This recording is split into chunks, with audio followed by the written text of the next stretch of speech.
Olá, meus irmãos, boa noite, graça e paz, tudo bem? Estou aqui para fazer a apresentação do nosso colóquio de filosofia e o tema de hoje é sobre o nosso filósofo Boécio e o dilema da felicidade. Peço desculpas por essa gravação, caso aconteça algum erro, é a primeira experiência nesse sentido. E hoje nós vamos tratar acerca de Boécio e o dilema da felicidade. É um dilema muito presente na nossa rotina, algo que nós vemos no nosso dia a dia, essa questão da felicidade, como lidamos com ela. E Boécio ele tem diversas colocações interessantes acerca da felicidade. Mas antes da gente entrar nisso, é importante a gente conhecer Boécio, né? Então a gente vai olhar um pouco aí da biografia de Boécio. Boécio ele nasceu em 480 na cidade de Roma. Ele foi um filósofo, um teólogo e um poeta. Ele nasceu em um período um pouco mais à frente do que os outros filósofos que a gente já observou durante esse curso, né, na apresentação dos irmãos. Então, os irmãos até brincaram que os outros eram bebês da igreja, Boécio já é um pouco mais crescidinho, diria que ele já é um adolescente, até pelos pensamentos que ele tem acerca de trindade, acerca das duas naturezas de Cristo, a gente já consegue ver bastante coisas aí em Boécio. Ele se notabilizou pela produção, pela tradução e o comentário da obra Isagoge, que foi escrito por Porfírio, e além disso, ele traduziu alguns tratados de matemática, lógica e teologia. Então, ele era um cara bem notável na época dele, não apenas no sentido filosófico, ele foi para outras áreas também, como matemática, lógica, física, então ele tem obras produzidas em diversos sentidos. Na vida pública, é importante a gente lembrar que ele também foi senador, cônsul e chefe do governo em Roma. Então ele atuava diretamente aí com o rei de Roma. Como nós estamos vendo aí durante o curso, né, os estoicos, os epicureus e Aristóteles têm uma grande importância para a história da filosofia. Então eu quis trazer um pouco das relações de Boécio com esses três grupos, né? Primeiro, a gente falando aí sobre o estoicismo, é bem interessante a gente lembrar das relações de Boécio com o estoicismo.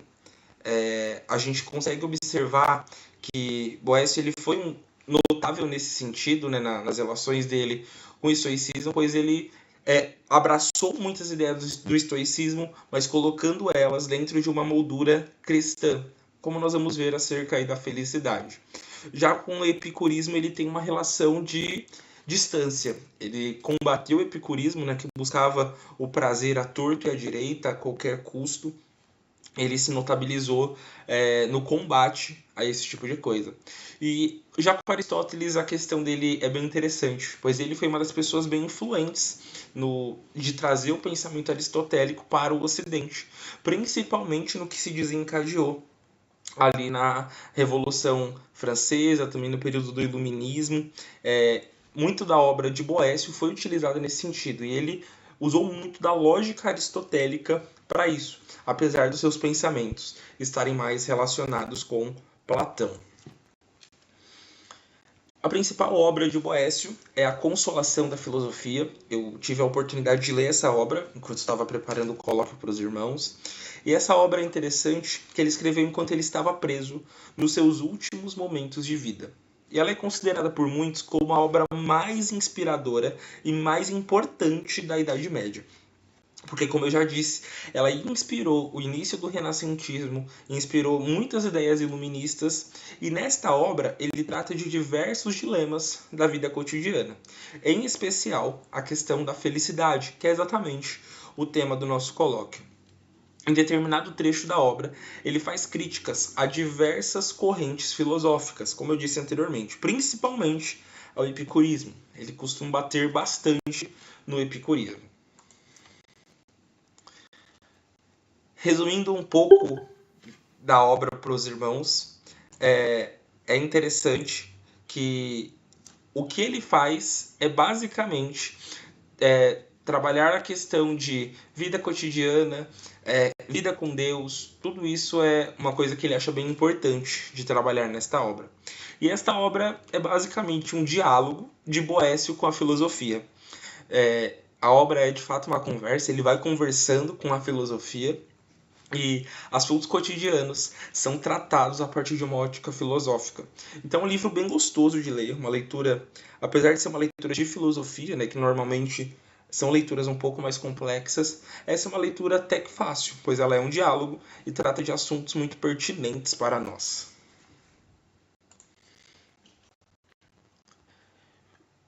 No livro que nós estamos lendo, John Frame nos mostra que, além para essa questão da felicidade, que foi o que eu escolhi trabalhar nesse colóquio, Boécio ele se notabilizou por definir a eternidade de Deus e também coisas acerca das duas naturezas de Cristo, a natureza humana e a natureza divina.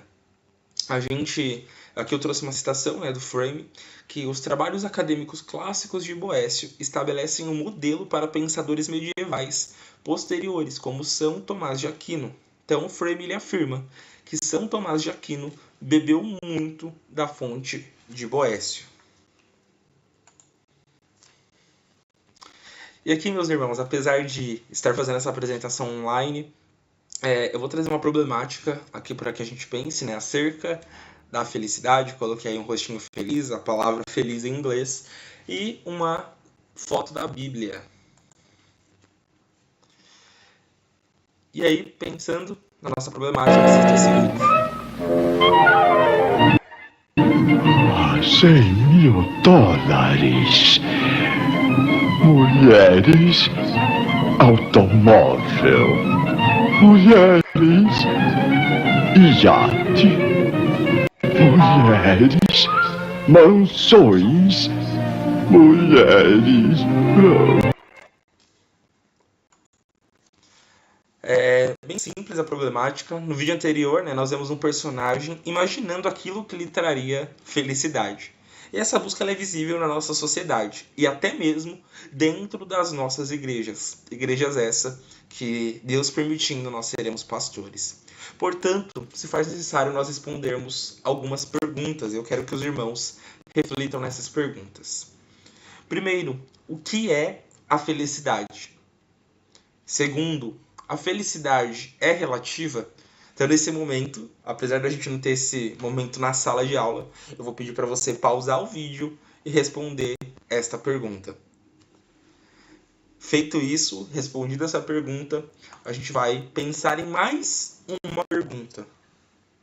A felicidade é frágil e volátil, pois só é possível senti-la em certos momentos. Na verdade, se pudéssemos vivenciá-la de forma ininterrupta, ela perderia o valor. E aí, você concorda ou discorda da afirmação acima? Então, novamente, eu vou pedir para você pausar esse vídeo e responder essa pergunta aqui nos comentários ou aí no nosso grupo do WhatsApp. Feito isso, nós vamos observar a partir de Boécio as respostas para essa pergunta. Todas essas citações são do livro A Consolação da Filosofia, que é uma das obras de Boécio. A felicidade é a síntese de todos os bens e contém a todos eles. Se lhe faltasse apenas um de qualquer outro bem, ela já não seria mais o bem supremo, porque então ainda restaria algo que fora dela poderia ser desejado. Portanto, é incontestável que a felicidade consiste em um estado que é perfeito, por ser a reunião de todos os bens que existem. E aí, mais uma citação de Boécio.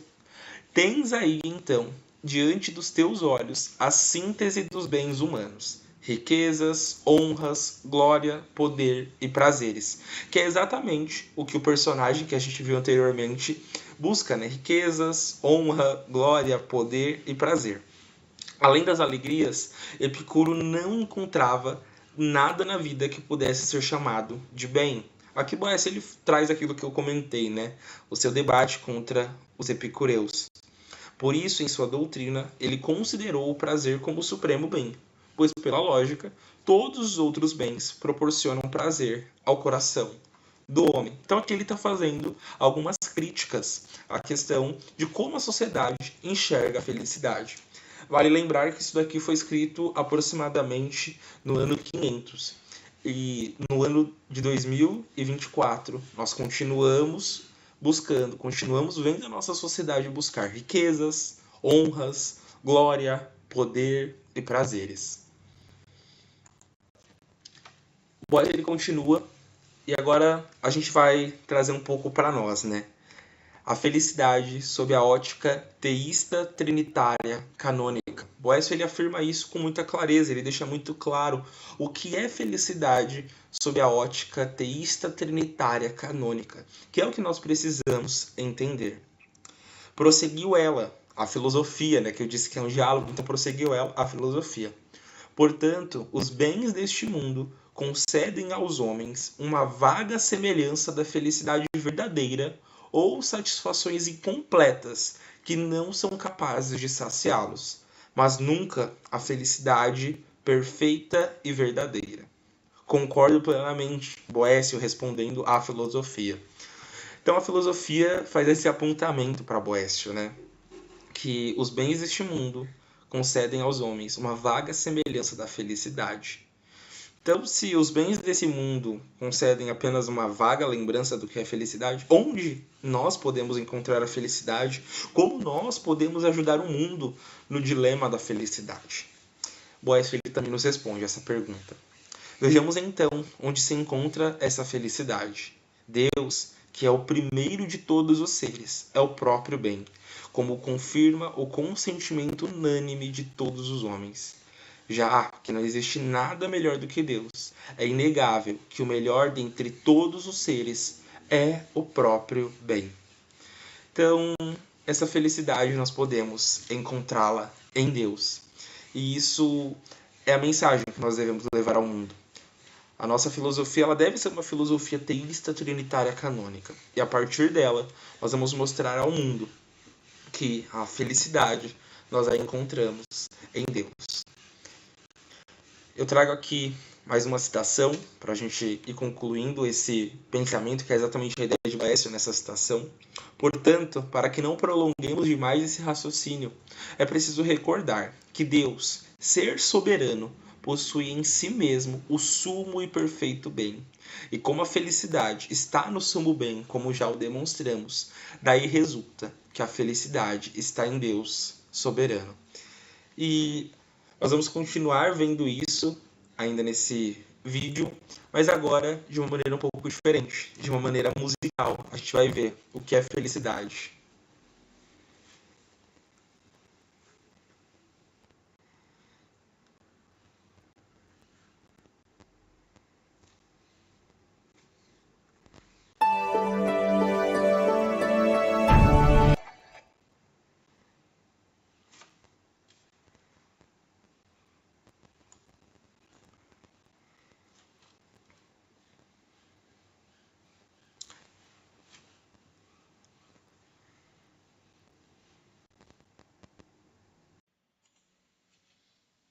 Portanto, meus irmãos, partindo para a conclusão, nós concluímos que nós só podemos encontrar a verdadeira felicidade através de uma filosofia teísta trinitária canônica. Teísta porque Deus é o sumo bem, portanto, também é a origem de toda a felicidade.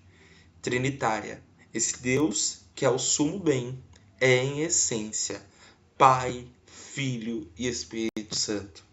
Canônica, pois através da revelação especial, a suma felicidade é revelada a nós. Agradeço a atenção dos irmãos, que Deus continue vos abençoando e que nós possamos apresentar a verdadeira felicidade por onde quer que nós fomos. Que Deus vos abençoe.